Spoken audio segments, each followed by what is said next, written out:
할렐루야. 이번 여름 정말 뜨거웠습니다. 폭염과 가뭄을 잘 견뎌내시고 이 자리에 나오신 여러분들을 존귀하신 주님의 이름으로 축복합니다. 얼마나 날씨가 뜨겁고 가물었는지 지난 5일 동안 다일 영성 수련을 받느라고 설국산에 가 있었습니다. 그런데 그곳에도 날씨가 뜨겁고 가물어서 골짜기 물이 다 말라버렸어요. 그곳은 산이 깊고 숲이 울창한 곳이어서 웬만해서 시냇물이 마르지 않는데 이번에는 물이 말라서 수돗물도 나오지를 않고 샤워할 물도 없었습니다. 그래서 물차로 돈을 주고 물차를 동원해서 물을 공급받아야만 세수도 하고 밥도 지을 수가 있었습니다. 그 덕분에 원래는 하루는 땀을 흘리며 노동하는 그런 시간이 있는데 노동하지 않고 그냥 음악을 들으면서 시간을 보낼 수가 있었습니다. 왜냐하면 노동을 하면은 들어와서 샤워를 해야 하는데 샤워할 물이 없어서 그냥 건너뛰자 할 정도로 아주 가물었습니다. 그런데 목요일이 되면서 그곳에서도 소나기가 내리고 골짜기 물이 흐르는 걸 들을 수 있었습니다. 내려와 보니까 대구에도 선선한 아침 저녁 기온을 느낄 수가 있습니다. 이제 곧 가을이 될 것입니다. 마음과 몸을 다시 추스려서 8월 29일부터 우리 교회 시작되는 이 신앙사경회에 기대를 가지시고 기도로 준비하시는 저와 여러분들이 될 수 있기를 기원합니다. 오시는 목사님, 고훈 목사님 참 훌륭하신 분입니다. 제가 생각하기에는 지금 살아계신 목사님들 가운데에서 예수님을 제일 많이 닮은 목회자가 아닌가 그렇게 생각이 됩니다. 많은 고난을 겪으셨지만은 그 가운데에서도 믿음을 지키시고 또 교회를 훌륭하게 목회하신 그런 원로이십니다. 여러분들 기대하시고 또 가족과 이웃과 친구들에게 전도하셔서 이번 기회에 누구든지 다 오셔서 말씀 들으면은 하나님이 예비하신 큰 은혜를 받게 될 줄로 믿습니다. 8월 한 달 동안에는 화평의 성품을 주제로 해서 말씀을 듣고 배우고 있습니다. 그러나 머리로만 배우는 것이 아니라 구체적으로 실천하기 위해서 지난번에 한 가지 제안을 하였습니다. 한 주일마다 교회에 와서 내가 잘 모르는 교우에게 먼저 다가가서 인사하면서 세 사람씩, 한 주에 세 사람씩 새로운 사귐을 가져보라고 제안하였습니다. 어떻습니까? 여러분들 하고 계십니까? 하고 계실 줄로 믿습니다. 이 시간 또 화평을 주제로 해서 말씀을 나누기 전에 여러분 좌우에 계신 분들 그리고 앞뒤에 계신 분들 이렇게 적어도 세 분 책임을 지고 환한 미소로 반갑습니다. 축복합니다. 제 이름은 남정우입니다. 이 교회 나온 지 5년 되었습니다. 이렇게 서로서로 인사하는 시간, 실습 시간을 가져보겠습니다. 자, 반갑습니다. 서로 인사합니다. 축복합니다. 예, 천천히 하세요. 제 이름은 남정우입니다. 다 위에도 하시기 바랍니다. 내 마음을 옥토밭으로 만드는 뜻에서 가만히 앉아 계시지 마시고 안 하시는 분 계시는데 다시 한 번 더 하겠습니다. 시작. 반갑습니다. 네, 축복합니다. 네, 제 이름은 남정우입니다. 네, 고맙습니다. 네. 목회자의 가장 중요한 관심은 어떻게 하면은 안 믿는 사람 믿게 할 수 있을까 하는 것이고요. 또 한 가지는 믿는 사람 어떻게 하면 더 잘 믿게 할 수 있을까? 그것이 목회자의 주요 관심입니다. 이 일을 이루기 위해서는 두 가지가 중요하다고 생각합니다. 첫째는 설교를 잘해야죠. 성경의 기초에서 하나님의 말씀을 감동스럽게 잘 전해야 믿음이 생기고 믿음이 성장할 수가 있을 것입니다. 또 한 가지는 성도들 간에 서로 친할 수 있도록 도와주는 일이 매우 중요하다고 생각합니다. 말씀만 잘 들어가지고는 안 돼요. 교회에 와서 친한 친구가 있어야 교회 오는 시간이 즐겁고 또 말씀을 들을 때에 잘 들려지고 믿음이 쑥쑥 자라게 됩니다. 1년에 우리 교회에 평균 약 50여 명이 새가족 등록을 합니다. 지켜봅니다. 교회를 잘 나오고 있나 안 나오고 있나. 대체로 한 80%가 계속 잘 나와요. 1년 동안 잘 나오시는 분들을 가만히 지켜보면은 예배도 잘 드리지만은 그 사이에 친한 친구를 만들었어요. 그런 분들은 교회를 계속 잘 다닙니다. 그런데 예배는 잘 드리는데 홀로 와서 예배 드리고 홀로 쓸쓸하게 돌아가는 성도들 한 석 달만 지나면은 안 보입니다. 예상대로 안 보입니다. 왜냐하면은 아직까지 이 믿음의 삼겹줄이 만들어지지 않았기 때문입니다. 우리 인간은 영혼만 가진 존재가 아니라 사회적인 존재예요. 친구들 사이에서 왕따를 당하면은 살기 싫어집니다. 그 모임에 더 이상 가고 싶지 않습니다. 뭐 크게 환영해 주지 않아도 그곳에 들어갔을 때에 아이고 아무개씨 어서 오세요. 여기 차 한잔 같이 하십시다. 이렇게 말해주는 한 사람만 있어도 마음이 열려지고 그 모임에 가고 싶습니다.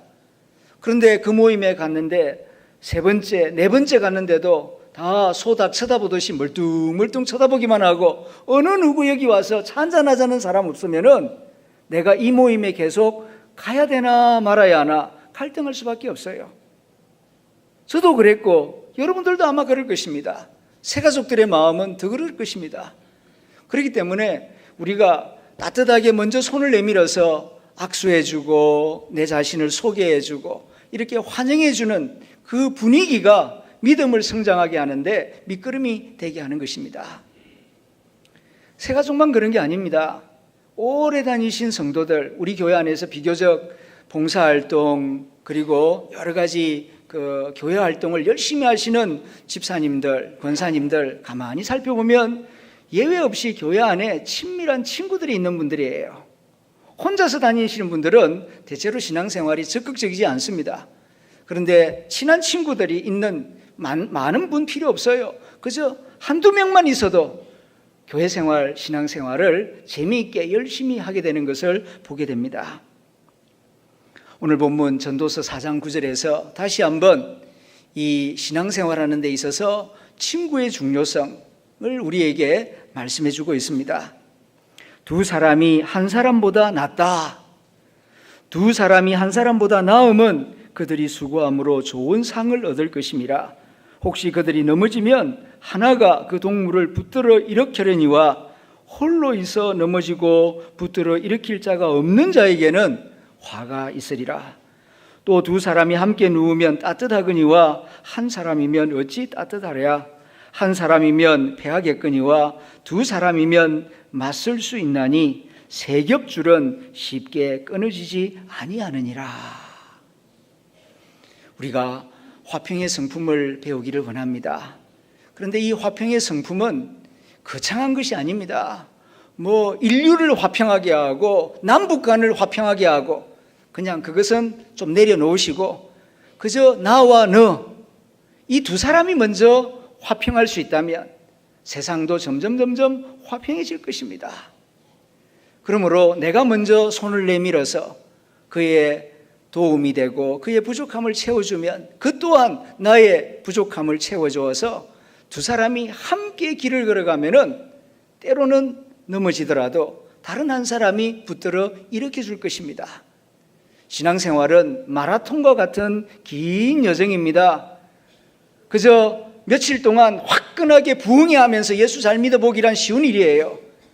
그러나 일평생 주님이 부르시는 그날까지 믿음의 길을 흔들리지 않고 굳건하게 걸어가려면 반드시 믿음의 좋은 친구를 가져야 합니다. 좋은 친구를 만나서 서로 협력하여 사는 모습이 얼마나 귀하고 아름다운지 준비한 영상을 잠시 같이 보겠습니다.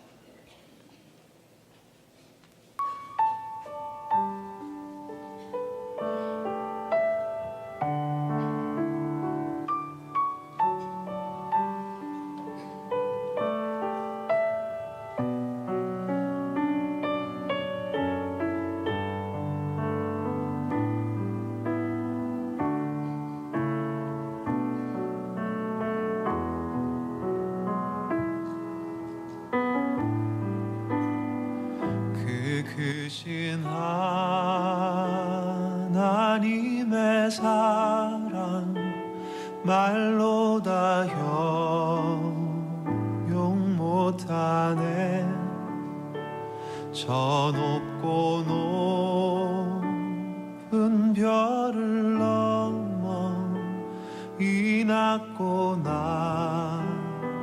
낮은 땅 위에 죄범한 영혼 구하려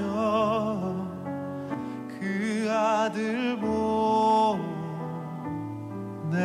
对那个实际上我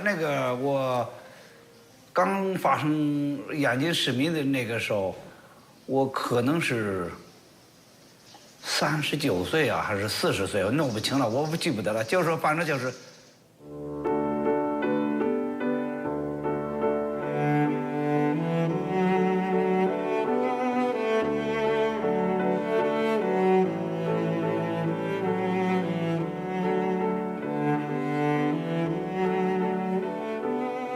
他知道这个事情呀，马上就要赶来了。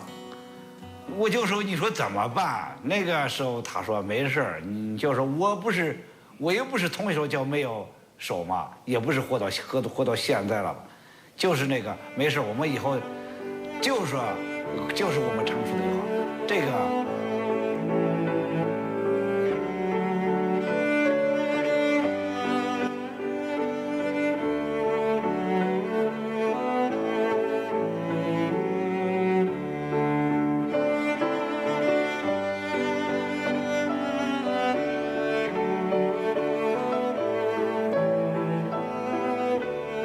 我们种树的时候，我们2个辛辛苦苦干了1年，种了800棵，种树种了800棵树，这个结果到今这个调好了，一看，仅仅活了2棵，成活的只有2棵。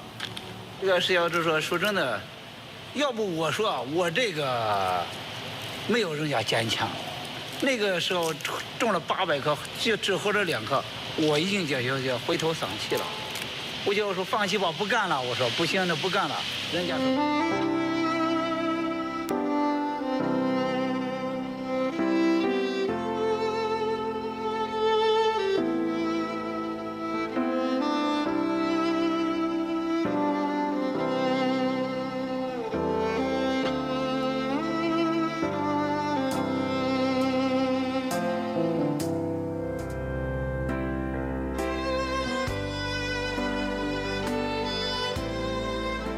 要是他不去看树枝的时候，肯定我们栽不上这一片树。这个是我就特别感激呀。那个你就是我，虽然说我把树枝砍下来了，你要不他不扛着他扛着树枝还得拉着我，就是这样才能把树整成了。所以说呢，我们坚信我们的友谊会永久，就是一直我们的友谊坚信。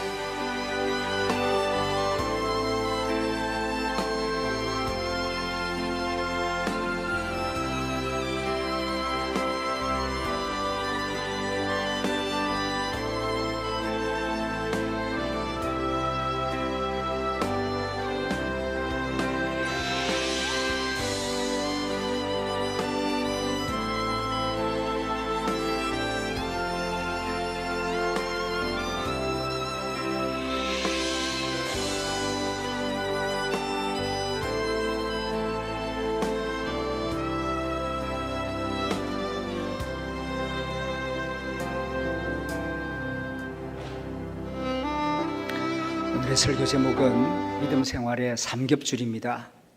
성경은 믿음 생활을 행복하게 끝까지 잘 하기 위해서는 삼겹줄이 꼭 필요하다.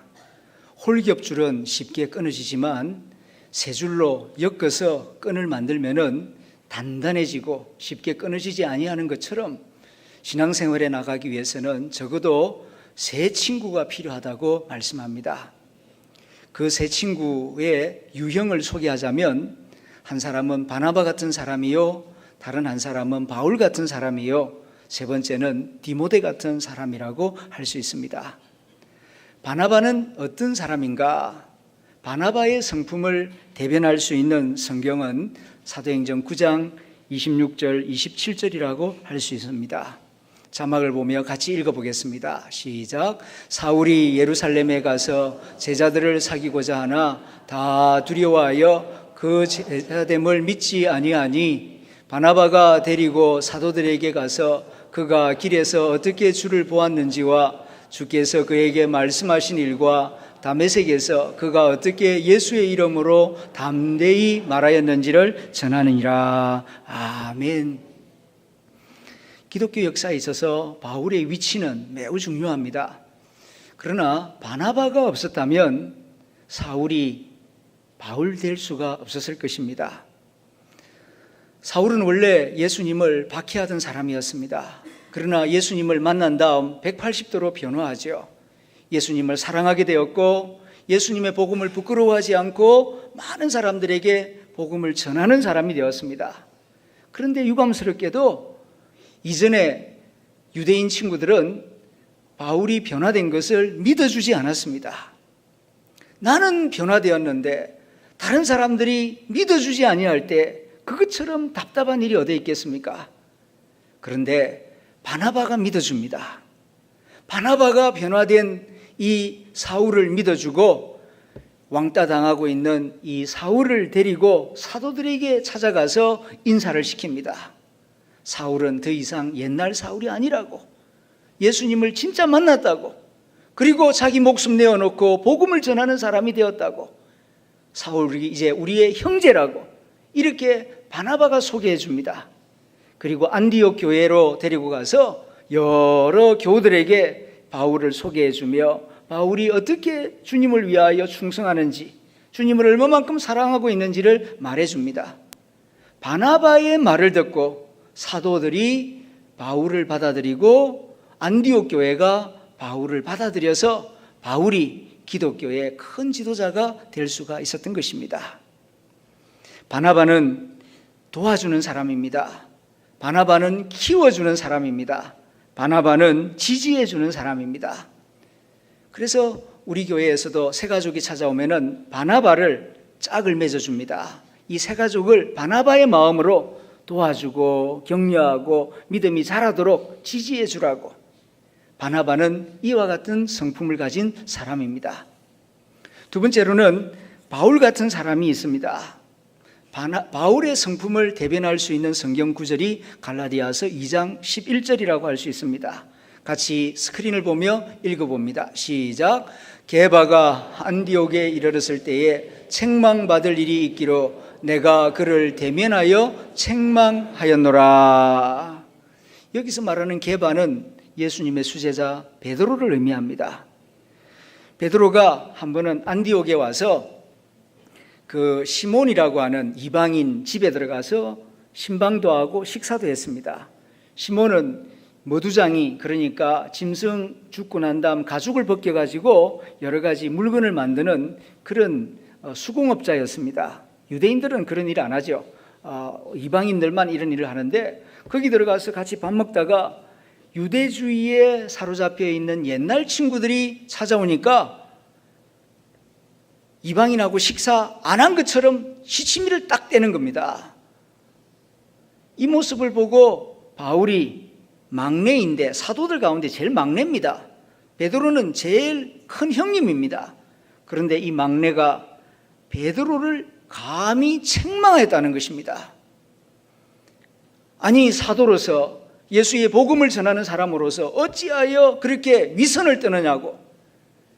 이방인하고 식사한 게 뭐가 잘못되었습니까? 주님이 미워하는 일이 아니지 않습니까? 오히려 기뻐하는 일인데 인간의 눈치를 보고 이방인하고 식사한 것을 유대인들이 찾아온다고 안 먹은 것처럼, 먹고서도 안 먹은 것처럼 그렇게 시치미를 떼는 걸 보면서 아주 담대하게 바울이 책망한 일이 있었습니다. 바울은 이런 사람입니다. 대쪽 같은 사람이에요. 기다 아니다가 아주 분명한 사람입니다. 이전에 예수는 아니다라고 생각할 때는 예수를 반대했고 예수 믿는 사람들을 때렸고 감옥에 집어넣고 스데반까지도 죽이는 일에 앞장섰습니다. 예수는 아니라고 생각했으니까요. 그러나 예수님을 만난 다음 예수님이야말로 메시아다, 우리가 기다려온 메시아요, 하나님의 아들이시다, 이렇게 확신하게 되었을 때는 부끄러움을 무릅쓰고 이제는 예수님을 위하여 올인합니다. 자기의 모든 것을 다 바칩니다. 오직 예수, 오직 복음 전파, 이걸 위하여서 자기의 체면이나 학벌이나 인간관계나 모든 것들을 다 내려놓습니다. 이렇게 대쪽 같은 성격을 가진 사람이 바울입니다. 어떻습니까? 여러분들에게는 이런 바나바같이 격려해주고 키워주고 지지해주는 사람이 있습니까? 또 한편으로 바울같이 아니라고 생각될 때는 친구야, 그거 아니다. 너에게 좀 아프고 힘이 들겠지만은 우리가 예수 믿는 사람으로서 그건 할 짓이 못 된다. 이렇게 아주 쓴소리를 할 수 있는 그런 바울 같은 친구가 있습니까? 세 번째는 디모데 같은 사람입니다. 디모데는 어떤 사람인가? 그 특징이 디모데후서 1장 3절에서 5절에 잘 나타나고 있습니다. 같이 읽어봅니다. 시작. 내가 밤낮 간구하는 가운데 쉬지 않고 너를 생각하여 청결한 양심으로 조상적부터 섬겨오는 하나님께 감사하고 내 눈물을 생각하여 너 보기를 원함은 내 기쁨이 가득하게 하려 함이니 이는 내 속에 거짓이 없는 믿음이 있음을 생각함이라. 이 믿음은 먼저 내 외조모 로이스와 내 어머니 유니게 속에 있더니 내 속에도 있는 줄을 확신하노라. 디모데는 어떤 사람인가? 어린 사람이에요. 약한 사람입니다. 그래서 눈물이 많아요. 무슨 말만 들어도 마음이 약해가지고 쉽게 흔들리고 아파하고 눈물 짓는 그런 유약한 성정을 가진 사람입니다. 그런데 참 착한 사람이에요. 거짓 없는 믿음을 가진 사람입니다. 바울은 이 디모데를 무척이나 사랑하고 있습니다. 자, 이렇게 바나바 같은 사람, 바울 같은 사람, 또 연약하고 어린 디모데 같은 사람, 이런 각기 다른 사람이지만 이 세 사람이 하나로 뭉쳐질 때에 하나님은 기뻐하시고 복음이 힘있게 많은 사람들에게 전파될 수 있음을 사도 바울이 디모데후서 2장 2절에서 말씀하고 있습니다. 말씀을 같이 읽어봅니다. 시작. 또 내가 많은 증인 앞에서 내게 들은 바를 충성된 사람들에게 부탁하라. 그들이 또 다른 사람들을 가르칠 수 있으리라. 여기서 말하는 증인은 바나바를 말해요. 내가 바나바 같은 사람 앞에서 믿음 생활을 잘하고 그리고 네 혼자만 잘하는 것이 아니라 내게 들은 바 복음의 진리를 충성된 사람들, 대쪽 같은 그런 바울 같은 사람에게 부탁하라. 그러면은 바울처럼 죽기 살기로 자기 목숨을 내어놓고 예수를 위하여 충성할 것이다. 그리고 거기에 만족하지 말고 또 다른 사람들을 가르칠 수 있으리라. 여기서 다른 사람이란 디모데 같은 사람이에요. 바울 같은 사람에게 부탁을 하면은 지 혼자만 예수 잘 믿는 게 아니라 1:1 제자 양육을 통하여서 또 다른 젊은 사람, 유약하지만 착한 사람, 그런 사람에게 복음을 전하여 다음 세대까지 복음이 전파될 수 있으리라. 그래서 바나바 같은 사람, 바울같이 충성된 사람, 그리고 유약하지만 착한 디모데 같은 사람, 이런 사람이 서로 믿음의 삼겹줄을 형성할 때에 주의 복음이 온 세상에 널리 전파될 것이고 화평의 역사, 하나님의 나라 역사가 일어날 것이라고 성경이 말씀하고 있습니다. 어떻습니까? 여러분들에게도 바나바 같은 사람, 바울 같은 사람, 디모데 같은 친구가 있습니까? 오늘 설교를 들으시면서 나 혼자만 열심히 신앙생활할 것이 아니라 아하, 삼겹줄이 꼭 필요하겠구나. 믿음 생활을 끝까지 행복하게 잘 하기 위해서는 내 혼자 힘만으로는 안 된다 하는 것을 깊이 깨닫고 나도 신앙의 삼겹줄을 만들어야 되겠다 깨닫고 결단하는 시간이 될 수 있기를 축원합니다. 혼자는 할 수 없어요. 아이, 나는 혼자 할 수 있습니다. 그런 교만한 생각 내려놓으세요. 하나님께서 사람이 홀로 있는 것이 좋지 못하다 말씀하셨어요. 사람이 홀로 있는 거 좋지 못해요. 함께 있는 것을 원하시고 함께 있을 때에 사람이 사람다워지고 또 신앙생활도 잘 해나갈 수가 있는 것입니다. 저는 이 설교를 준비하면서 저에게 삼겹줄 같은 사람은 어떤 사람일까 생각해 보았습니다. 저에게 바나바 같은 사람은 김태범 목사님입니다. 삼덕교회 원로 목사님이신 김태범 목사님. 제가 그분을 처음 만나게 된 것은 1986년도 장신대 캠퍼스에서 만났습니다. 저는 원래 어릴 적부터 고등학교 졸업할 때까지 성결교회에서 자랐습니다. 그런데 주님의 부르심을 받고 목사가 되어야 되겠다.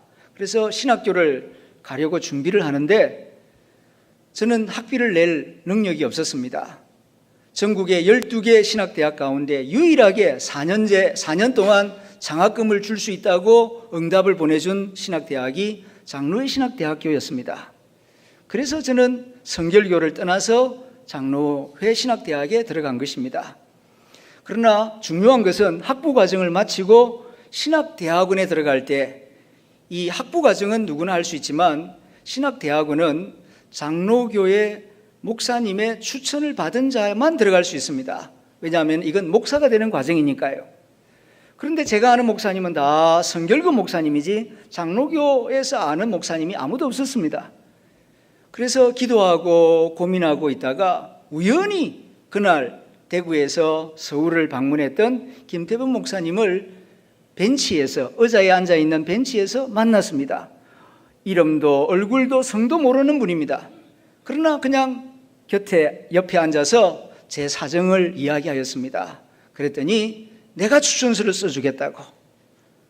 그래서 그분의 추천서를 받아서 장로회 신학대학원에 입학할 수가 있었습니다.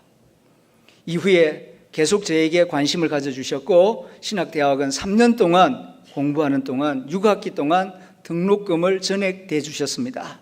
그래서 제가 신학대학원을 마칠 수가 있었습니다. 그리고 저는 또 군목시험에 합격을 하여서 동기들보다도 2년 먼저 목사 안수를 받고 삼사관학교 군목 훈련을 받기 위해서 입소할 때에 그때에 저와 제 처와 어린 아들 1살 된 아들을 차에 태워서 영천에 있는 삼사관학교까지 데려다 주었습니다. 대구에 내려올 때도 사실은 대구에는 제 연고지가 아닙니다. 아는 바가 전혀 없습니다. 하늘담원교회에 이렇게 준비를 하고 있습니다. 그럴 때에 많은 가르침을 주셨고 그래서 제가 위임식을 할 때에 우리 교회에 오셔서 축하하는 그리고 부탁하는 위임식 설교를 해주셨습니다.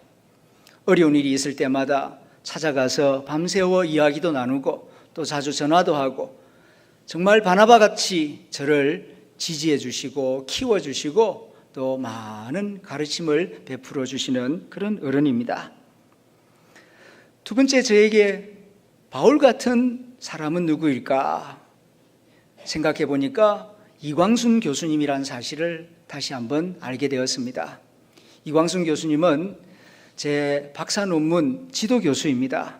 저는 그분 수하에서 10년 동안 배웠습니다. 그분은 미국에서 공부를 하고 여성 신학자 가운데에서는 첫 번째로 신학 박사 학위를 받으신 분이고 아주 영어를 유창하게 하고 또 탁월한 리더십을 가지고 있습니다. 장로회 신학대학교 총장 일을 물론 임시직입니다만은 1년 동안 맡아본 적도 있죠. 저는 그분 설화에서 대쪽 같은 성격을 보았고 그리고 특별히 복음주의 선교 신학이 무엇인지를 확실하게 배웠습니다. 한 번은 옥스퍼드 대학교에서 선교학을 가르치는 영국인 여자 교수가 장로회 신학대학교 교수가 되고 싶어서 이력서를 냈습니다. 모든 서류 심사는 다 통과가 되었습니다. 마지막에 인터뷰하는 시간 몇몇 교수님들이 그 영국인 여자 교수님과 얼굴과 얼굴을 대하여서 심사를 하는데 저더러 그 옆자리에 앉으라고 했습니다. 앉아 있는데 여러 교수님들이 학문적인 소질이라든가 논문의 제목이라든가 과거 경력, 이력에 대해서 물어보았습니다. 정말 흠잡을 데가 없는 탁월한 학자였습니다.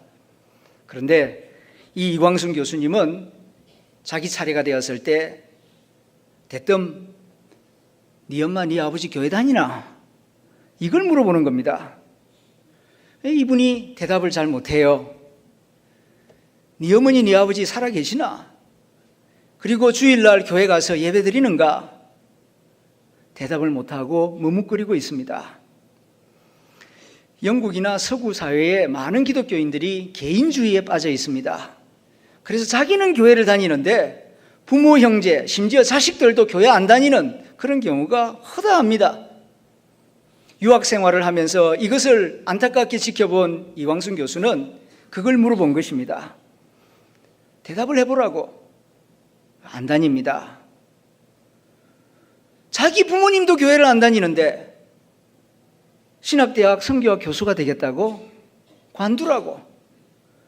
아무리 좋은 박사학위를 가지고 있고 탁월한 지식을 가지고 있어도 어떻게 신학대학 교수가 되느냐고. 이곳은 학자를 길러내기 이전에 목사를 길러내는 학교인데 자기 자신이 살아있는 믿음이 없는데 자기 엄마 아빠가 교회를 안 다니는데 더군다나 다른 과목도 아니고 선교신학은 복음 전하는 방법을 가르치는 학문인데 자기 엄마 아빠도 전도하지 못한 사람이 무슨 선교신학을 가르치느냐고. 나는 디스거리, 나는 동의할 수 없다고 그렇게 대답을 하였습니다. 그러나 함께 심사를 보던 다른 교수님들은 너무 탁월한 학문적인 소질을 가진 아까운 인재인데 차츰 나중에라도 복음 전하면 되지 않겠느냐고 좀 그냥 타협하자고. 그런데 이광순 교수님은 안 된다고. 이곳은 단순히 지식을 가르치는 학교가 아니라 살아있는 믿음을 가지고 복음을 전하는 학교가 되어야 한다고.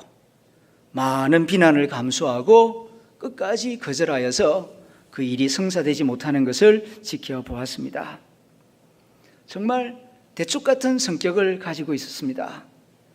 오직 예수, 오직 복음, 그게 아니라면 무엇 때문에 내가 살아야 하며 교수가 되어야 하며 목사가 되어야 하는가. 자기의 아이덴티티를 복음 안에서 예수 안에서 분명하게 가지고 또 제자들에게 분명하게 가르치는 그런 어른이었습니다. 세 번째로 저에게 디모데 같은 사람이 있다면 한상훈 선교사입니다. 한상훈 선교사는 저의 제자입니다.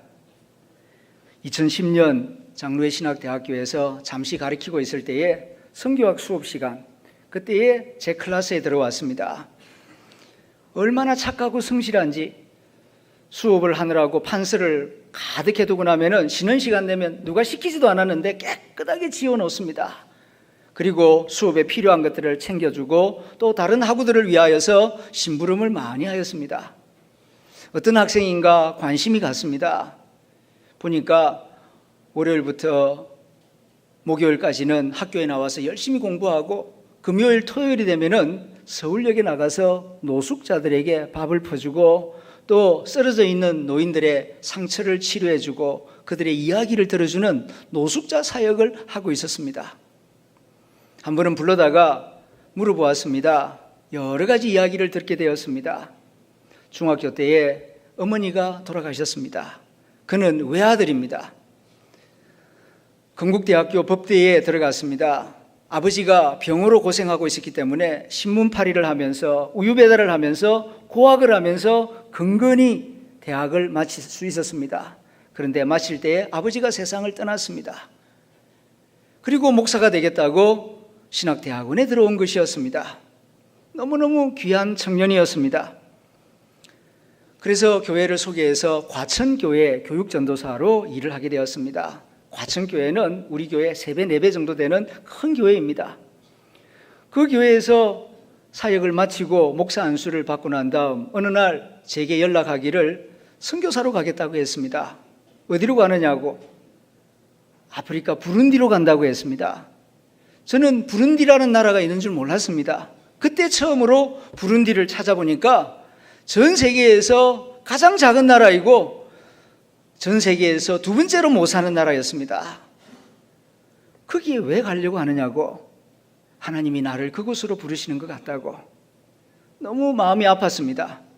왜냐하면 누구보다도 가난하게 자랐고 고학을 했고 또 가난한 사람들하고 지내느라고 고생을 했기 때문에 좀 큰 교회 가서 사랑받으면서 사역을 잘하면은 장차 훌륭한 목회자가 될 자질이 충분히 있는 청년이었습니다. 좀 더 쉬운 길, 좀 더 편한 길이 있는데 왜 그 고생하는 대로 가느냐고. 그런데 나는 거기에 마음이 끌립니다. 만류할 수가 없었지요. 그래서 선교사로 가는가 보다 하고 잊어버리고 있었는데 2년 뒤에 저를 다시 찾아왔습니다. 후원교회가 끊어졌습니다. 후원교회하고 갈등이 있어서 그 교회 후원이 끊어졌어요. 저 멀리 아프리카 나가 있는 선교사가 후원이 끊어지면은 어떻게 삽니까? 끊어진 연이죠. 어느 누구에게도 이 고민을 털어놓을 데가 없어서 저를 찾아온 것이었습니다. 한국교회는 새로운 선교사를 파송하는 일에는 그런 대로 잘하는데 남이 하던 선교사를 우리가 이어받아서 하는 일은 대체로 주저하는 편입니다. 고민이 되었습니다. 기도하다가 장로님들에게 말씀을 드리고 또 장로님들과 직접 만나서 같이 식사도 하고 대화도 할 수 있는 그런 기회를 만들었습니다. 직접 만나서 이야기를 해보니까 한상훈 선교사의 인품과 성품이 느껴지고 또 담임 목사가 그렇게 도와주면 좋겠습니다. 이 의견을 받아들여서 우리 교회에서 당회에서 의결을 하여서 2016년 1월 6일 날 이곳에서 세계 선교부 총무를 모셔다가 우리 교회 파송 선교사가 되게 하였습니다. 그리하여 지금 계속하여 그 아프리카 부룬디에서 가난한 사람들을 돕기 위한 교회 개척 사역이 아니고 가난한 사람들을 구제하고 돕는 NGO 사역을 하고 있습니다. 그가 하는 주요 사역이 돼지 분양 사역입니다. 너무너무 가난하니까 한 가정마다 이렇게 믿는 가정에 돼지 2마리씩 분양해줘서 그 돼지 키워가지고 새끼는 돌려주고 그리고 그 돼지 또 키워가지고 재산을 조금씩 늘려나갈 수 있도록 돕는 그런 사역이죠. 고생이 참 많습니다. 저도 한번 가본 적이 있는데 부룬디 정말 열악한 곳입니다. 한 번은 이곳에 나왔을 때에 뭐 먹고 싶나 좀 맛있는 거 대접하고 싶어서 그랬더만은 돼지국밥 먹고 싶습니다. 그런 거 싸구려 말고 좀 먹고 싶은 거 뭐 회를 먹고 싶냐 불고기를 먹고 싶냐 저는 돼지국밥이 좋습니다. 저는 돼지 키우는 목사이고요. 저는 어렸을 때부터 돼지국밥이 그렇게 맛있더라고요. 마음이 아렸습니다. 하나님이 내게 보여주신 이 선교지에서 최선을 다하기 위하여서 아내와 의논하여 아기를 낳지 않기로 했답니다. 그 열악한 환경 가운데에서 자식을 낳으면은 선교 에너지가 선교하는 일보다는 자식 키우는 일에 빼앗기기 때문에 부부가 의논하여서 아기를 낳지 않고 하나님 맡겨주신 이 선교 사명에 최선을 다하기로 했다고. 저 또한 러시아 모스크바에서 짧게 선교 사역을 해본 경험이 있는지라 선교 생활이 얼마나 외롭고 힘든지 겉으로 볼 때는 선교사님 외국에 나가서 복음을 전하는 참 귀한 일을 한다 칭찬을 하지만 그런 시간은 짧은 시간이고 대다수 시간은 저 먼 외국에 가서 홀로 지내야 하는 시간이 대다수입니다. 몸이 아플 때에 적절하게 치료받기도 힘들고 가끔 그리움이 밀려올 때는 주체할 수가 없습니다. 생각할 때마다 마음이 얼마나 아리고 아픈지 모릅니다. 그러나 생각해보니 하나님께서 나에게 이렇게 바나바 같은 김태범 목사님, 바울 같은 이광순 교수님, 그리고 디모데 같은 한상훈 후배 목사님을 엮어주셔서 이 목회자의 길을 걸어갈 수 있도록 섭리해주고 계신다 생각하니 얼마나 감사한지요. 여러분들도 이 설교를 들으시면서 나의 신앙의 삼겹줄이 되는 사람은 누구일까? 한번 깊이 생각해 보시길 바랍니다. 우리가 아는 다니엘은 포로 시기에 살았습니다. 나라를 잃어버리고 바벨론 포로로 끌려가서 살았다고요. 얼마나 외롭고 힘들고 유혹과 협박이 많았겠습니까? 그 가운데에서 바벨론의 국무총리가 되었습니다마는 시기 질투하는 사람들 때문에 사자굴에 던져지고 뜨거운 풀무불에 들어갈 뻔한 그런 일이 있었습니다. 그러나 그는 믿음을 지켰습니다. 그렇게 믿음을 지킬 수 있었던 것은 그의 믿음도 탁월했지만은 좋은 신앙의 친구 사드락, 메삭, 아벳노고 같은 그런 친구들이 있었기 때문입니다. 그래서 그 어려운 상황 가운데에서도 유혹을 이겨내고 협박을 이겨내면서 끝까지 믿음을 지키는 훌륭한 신앙이 될 수가 있었던 것입니다. 여러분은 어떻습니까? 신앙의 동력자, 신앙의 좋은 친구들이 있습니까? 그렇다면 하나님께 감사하십시오. 그 친구들로 인하여서 하나님께 더 가까이 나아갈 수가 있기 때문입니다. 그리고 또한 내게 그런 친구가 있기를 바랄 것만 아니라 내가 다른 사람들에게, 다른 교우들에게 그런 친구가 되어 주어야 하겠다, 그런 생각을 또한 가질 수 있기를 바랍니다. 누군가 나로 인하여서 회복되고 치유되고 믿음 안에서 든든하게 세워질 수 있다면 그것은 큰 축복이 되며 보람과 기쁨이 될 것입니다. 우리가 아는 CR 사상을 가르쳐준 함석헌 옹, 그가 남긴 시 가운데 그대 이런 사람을 가졌는가라는 시가 있지요. 그 중에 일부분을 소개합니다. 말리길 나서는 길, 처자를 내맡기고 마음 놓고 갈 만한 사람, 그런 사람을 그대는 가졌는가? 탔던 배 꺼지는 순간 구명대를 서로 사양하며 너만은 살아다오 할 그런 사람을 그대는 가졌는가? 잊지 못할 이 세상을 놓고 떠나려 할 때 저 한 사람이 있으니 하며 빈것이 눈을 감을 그런 사람을 그대는 가졌는가? 그런 사람을 가졌다면 가장 축복받은 사람입니다. 많은 재산을 가진 것 못지않게 이런 좋은 친구, 모든 것을 믿고 맡기고 의지하고 그를 통하여 새로운 소망을 볼 수 있는 그런 친구 한 사람을 가졌다면 그 사람은 정말 행복한 사람입니다. 그런데 그런 사람은 그냥 저절로 우연히 가지게 되는 것이 아닙니다. 내가 먼저 기도하고 내가 먼저 그런 사람이 되려고 노력할 때 그런 사람을 만나게 될 것입니다. 기도하는 가운데 나의 삶을 풍성하게 채워줄 바나바와 같은 연장자, 그리고 나를 책임져 주고 내가 잘못할 때 따끔하게 충고해 줄 수 있는 바울 같은 친구, 그리고 내가 도와주고 채워주고 이끌어 주어야 할 디모데 같은 후배를 만나서 믿음의 삼겹줄을 만들어 나가는 복된 성도의 삶이 되기를 우리 주님의 이름으로 축복합니다. 기도하겠습니다.